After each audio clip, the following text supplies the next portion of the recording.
안녕하세요. ICO 실전마케팅연구소 최재봉 소장입니다. 지난 시간에는 온라인상에서 소비자의 구매 동선에 대해서 알아봤습니다. 그럼 이번 시간에는 각 요소마다 어떻게 공략해야지 많은 사람들을 유입시킬 수 있는지를 알아보도록 하겠습니다. 지난 시간에 저희가 예를 들어본 강남 맛집에 대해서 한번 통계 자료를 보도록 하겠습니다. 사람들은 강남 맛집을 검색했을 때 어느 영역을 가장 많이 클릭하고 그 다음에 어떤 영역에서 어떤 정보를 원하는지 한번 알아보도록 하겠습니다. 표에서 보시면 강남 맛집을 검색하는 사람들이 가장 많이 검색하는 포털은 바로 네이버로 지난 시간에 통계 자료를 보면서 알 수 있었습니다. 그렇다면 그 검색한 사람들이 어떤 영역으로 많이 클릭을 하는지 한번 확인해 보겠습니다. 저 그림에서 보시면 대략 60% 이상의 사람이 검색 광고로 클릭을 유도를 하고 있습니다. 그 다음 영역은 블로그 영역이 많이 차지하고 있고요. 그 다음이 카페, 그 다음에 지도 영역을 방문하는 곳으로 이렇게 확인할 수가 있습니다. 만약에 이 영역에서 현재 강남 지역에서 맛집을 운영하고 계신데 현재 온라인상에서 조금 전에 말씀드린 블로그나 카페나 지식인이나 지도 영역에 자기 상호나 아니면 자기 제품이 노출이 안 돼 있다면 현재 장사가 안 될 확률이 거의 99%입니다. 따라서 현재 이 강의를 듣는 분이라도 사업을 하고 계신데 자기 아이템이 이 네 가지 영역, 아까 바이럴 영역이라고 했습니다. 그 영역에 자기 자신의 제품이나 상호가 안 나타나 있다면 지금 장사가 안 되는 곳이라고 생각이 듭니다. 맞는가요? 네, 대부분 맞게 될 겁니다. 왜냐하면 소비자들은 온라인상에서 보여지지 않는 기업을 잘 선택하고 있지 않기 때문입니다. 만약에 자기가 장사가 잘 된다면 온라인상에서 마케팅하는 것 외에 TV 광고나 라디오 광고 또는 기타 다른 광고를 엄청나게 많이 했거나 또는 굉장히 오래돼서 많은 고정 고객을 확보해 있는 곳일 겁니다. 만약에 이런 것도 아닌데 온라인상에 자기 곳이 안 나타났다면 이 화면에서와 같이 99%는 장사가 안 되는 곳일 겁니다. 맞습니까?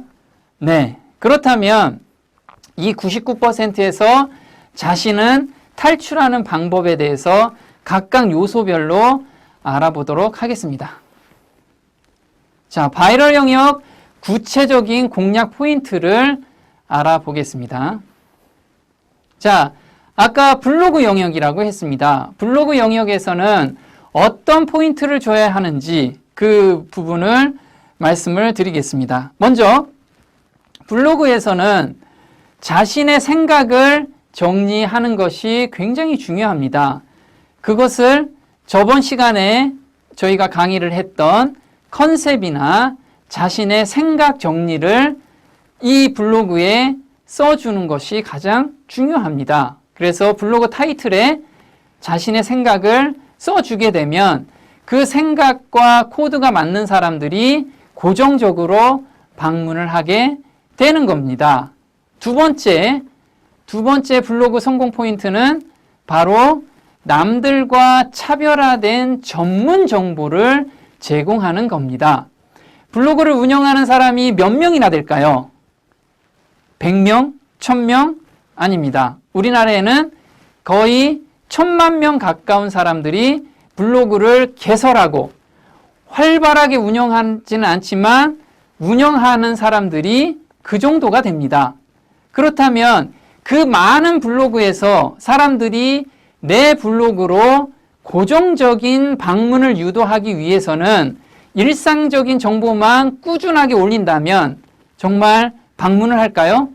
네, 그렇지는 않습니다. 자기의 분야에서 전문 정보를 제공할 때 그 전문 정보를 보기 위해서 꾸준하게 사람들이 방문을 하고 그걸 통해서 매출화가 되는 겁니다. 이웃과 소통을 자주 해야 됩니다. 블로그에 방문한 사람이 댓글을 남겨줬으면 반드시 답글로 그 사람과 친해지는 것, 이것이 블로그의 본질입니다. 블로그는 정보를 서로 소통하고 이웃들과 함께 정보를 교류하기 위한 장소이기 때문에 그렇습니다. 다음은 보겠습니다. 지식인 성공 포인트에 대해서 알아보도록 하겠습니다. 현재 예제로 나온 전세대출연구소는 지식인을 가지고 상당히 자리를 잡은 곳입니다. 이 사장님께서는 어떻게 지식인을 운영했냐면 보통 전세 대출을 원하는 사람들이 질문을 굉장히 많이 합니다. 여기에서 자기 상호를 나타내 주면서 답변을 준 것이 아니라 그 사람이 궁금해하는 전문 정보를 전문가 입장에서 답변을 해주기 시작한 것입니다.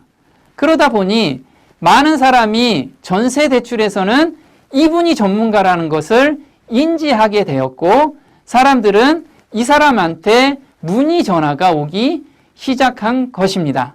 그렇다면 지식인에서는 그런 객관적인 전문가로 평가를 받는 것이 바로 저 영역입니다. 어떤 영역이냐면 답변을 꾸준하게 해주면 등급이 올라가게 돼 있습니다. 그 등급에 따라서 사람들은 이 사람이 전문가인지 아닌지를 판단하게 되어 있습니다. 따라서 지식인은 꾸준한 답변이 필요한 거고요. 또한 전문적인 답변이 굉장히 필요한 성공 포인트라고 생각을 합니다. 예제를 보시면 굉장히 전문가로서 포스가 느껴집니다. 이분은 어떤 상업적인 내용이 아니라 정말 전문적인 내용을 꾸준하게 답변을 해주다 보니 저렇게 등급이 올라간 것입니다. 카페의 성공 포인트에 대해서 알아보도록 하겠습니다. 예제를 보시면 이곳은 유학원 사이트입니다. 유학을 보내는 사이트인데 이곳에서는 자신의 경험담을 풍부하게 집어넣기 때문에 많은 사람들이 회원으로 가입하고 활동하기 시작을 했습니다. 첫 번째 핵을 이루었던 것은 뭐냐면 자신이 유학을 가게 됐을 때 궁금해하는 정보를 꾸준하게 올려줬고요. 그 정보를 보고 방문한 회원들이 질문한 내용을 굉장히 친절하게 답변까지 해주기 시작합니다. 그러다 보니 회원들은 자기의 궁금한 정보를 한두 곳에서는 알아볼 수 있는데 꾸준하게 정보를 획득할 수 있는 곳이 많지가 않았던 부분에서 이 카페에서는 자기가 궁금해하는 정보를 언제든지 올라가면 그 답변을 충족할 수 있었기 때문에 소문에 소문이 타서 사람들이 엄청나게 가입을 하고 방문을 하게 됩니다. 그렇다면 이 카페에서는 어떤 수익 모델을 가지고 있을까요? 이분들은 유학을 보내는 사람들한테 알선을 해서 거기에서 수익을 낳을 수 있는 부분을 차지했습니다. 그렇다면 카페에서도 상품을 팔 수는 없지만 타겟 고객이 와서 정보를 확보하고 이 카페 주인장이 권하는 곳에 사람들이 방문하고 구매하게 되는 그런 패턴을 유지할 수가 있었습니다. 가장 중요한 부분은 핵심 정보를 제공하고 회원들과 정보를 공유한 것이 성공적인 포인트였습니다. 그 다음에 SNS를 통해서 재구매 고객을 만드는 방법에 대해서 알아보겠습니다. 우리가 흔히들 SNS라고 하면 줄임말이 있습니다. 무엇이냐면 소셜 네트워킹 서비스라는 겁니다. 이거는 사회적으로 관계를 형성시켜주는 서비스라는 거죠. 이게 좀 복잡하지만 우리가 흔히들 친구 간에 만나는 사람을 사회적으로 만난 사람이거나 거래처 만난 사람도 사회적으로 만난 사람입니다. 그동안에 이 사람들한테 정보를 공유할 수 있었던 것은 문자 서비스였습니다. 그리고 기업에서는 이메일 서비스로 이 사람들과 소통을 하기 시작했습니다. 그런데 단점이 하나 있죠. 뭐냐면 단방향성으로 정보를 제공한다는 것입니다. 그런데 소셜 네트워킹 서비스가 나타나면서 어떤 현상이 발생이 됐냐면요. 자신의 정보를 올려놓고 상대방도 내 정보를 보면서 서로 궁금한 것은 댓글이나 아니면 카톡이나 그런 것을 통해서 실시간으로 주고받을 수 있게 된 것이죠. 예전 같은 경우는 자신의 일상 정보나 회사의 비하인드 스토리나 또는 제품 개발 과정이나 이런 것을 보기 위해서는 웹사이트를 방문하거나 또는 일반적인 문자나 이메일 서비스를 받음으로써 그것을 확인할 수가 있었는데 이제는 그 회사에 대한 정보를 어디에서나 실시간으로 확인할 수 있게 된 것이 바로 SNS 서비스입니다. 기업에서는 이 SNS 서비스를 통해서 기존 고객들을 만족시켜 줄 수 있고 또한 기존 고객들은 만족된 고객들은 자기 친구들한테 이걸 소개시킬 수 있게끔 굉장히 편리하게 툴이 만들어져 있습니다. 그래서 요즘 장사를 하시는 분이나 아니면 쇼핑몰을 운영하시는 분들에도 재구매 고객을 유도시키는데 SNS가 굉장히 활용되고 유용하게 활용되고 있습니다. 그럼 SNS는 어떻게 활용이 되는지 한번 프로세스를 밟아보겠습니다. 보통 바이럴 영역에서 신규 고객을 창출을 합니다. 예를 든다면 강남 맛집을 검색했을 때 클릭하고 들어와서 블로그 영역을 방문했을 때 블로그 영역에서 서로 소통을 하다 보면 그 사람의 정보를 받아낼 수가 있습니다. 그러면 카카오톡이나 톡으로 상대방하고 소통을 할 수가 있습니다. 그럼 카카오톡에서 클릭을 하게 되면 요즘은 카카오 스토리로 넘어가게 되어 있습니다. 카카오 스토리로 넘어가게 되면 예전 같으면 쇼핑몰이 어떻고 이메일이 어떻고 이런 것을 물어봤겠지만 이젠 SNS에서 바로 그 사람이 어떤 생각으로 가게를 운영하고 있고 손님이 많이 오고 적게 오고를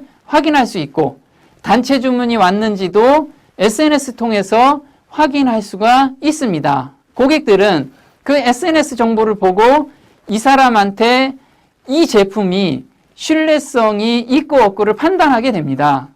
따라서 SNS는 기존 고객을 충족시키는데 굉장히 도움이 되는 마케팅 툴입니다. 공략 플로우는 이렇습니다. 기존 고객의 전화번호를 본인이 확보가 돼 있다면 카카오톡으로 자동 연결이 되고요.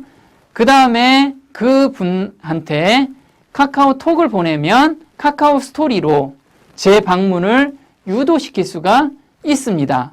그러면 이분들한테 상업적으로 운영했을 때는 내 카카오 스토리로 방문했을 때 이벤트나 어떤 할인 정보를 줌으로써 활동할 수 있게끔 유도를 시켜줍니다.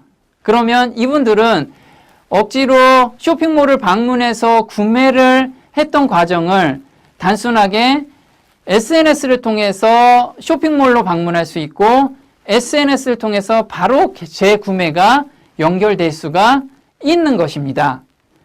카카오톡뿐만 아니고 젊은 층에서 가장 많이 사용하는 페이스북에서는 이메일만 확보해도 페이스북 초대가 가능합니다. 젊은 층들은 페이스북에서 여러 정보를 확보하려고 합니다.